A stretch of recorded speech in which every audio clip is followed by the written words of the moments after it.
What up guys, Drifty here, back to it again with another quick review sort of, and today here is another 50 cents find. Just kidding, I actually didn't get this for 50 cents. I got this for around $1.50 US dollars, which is still pretty cheap for a Matchbox vintage car for a somewhat neat condition. Alright, so let's take a look at this thing right here. So on the side, plain baby blue. I love the paint on this one, looks pretty cool. And we do have some racing sponsors by Pirelli and Team Porsche right there. It's scratched off, but it's alright. I don't have OCD, so it doesn't bother me too much. We do have the wheels and they have suspension right here, so if we could test this out, it's actually there you go, pretty nice suspension. You can't see the suspension by the way, but yeah, it's there. On the hood, some racing sponsors, stripes, elf, and blah blah blah. I don't think I need you need me guys to point this out. You can see it for yourself. It looks pretty cool. And same thing on the other side, no rear or oh wait, hold on, there are no front or rear, there's no front like tempos, but holy crap, I just noticed this now. Check that out, there's a Porsche molding on the rear of the car. Let me focus on that. Damn, alright, that's not something you see on a Hot Wheels the diecast car very often. The only thing I can think of is the Datsun.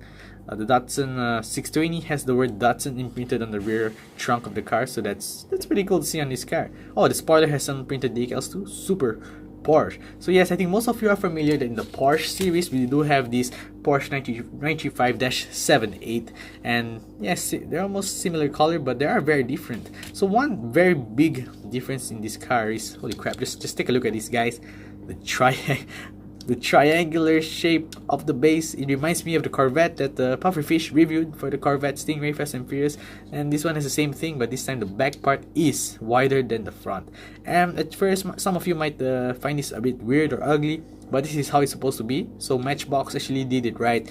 The rear base is supposed to be wider, because in racing a wider rear base makes it more stable and whatnot. So I do find it weird, but it's supposed to be like this. It's more realistic. The Hot Wheels version, they didn't do that, and for a good reason. Smart move by Hot Wheels. The reason why they didn't copy Matchbox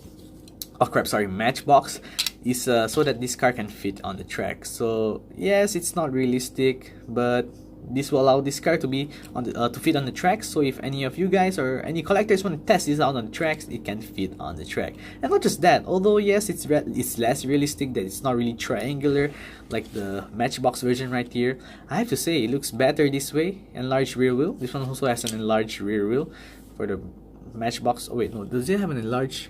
No, not really, actually, no. Yeah, it has an enlarged rear wheel, but it looks better this way, sort of. I don't know why, it's just my opinion.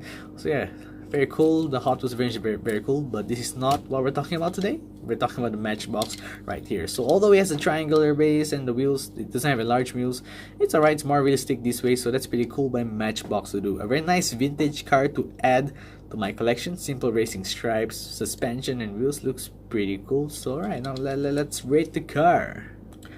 Alright, so in terms of style, pretty stylish, plain looking car. I think give it a 4 out of 5. As for value, I got it for $1.50 US dollars. So you could say that, yes. So in terms of value, pretty value for me. I'll give it a 5 out of 5.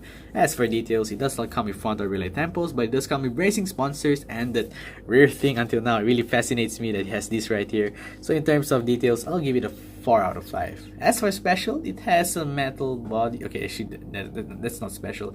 It only has suspension, I guess, and the wheels, so I give it a 3 out of 5. Suspension is better than nothing. And for realism, the wider rear base, spoiler, I don't think anything looks out of proportion from what I can see. So in terms of realism, it doesn't have mirrors. I'm not sure if it's supposed to have mirrors, but I give it a 4 out of 5.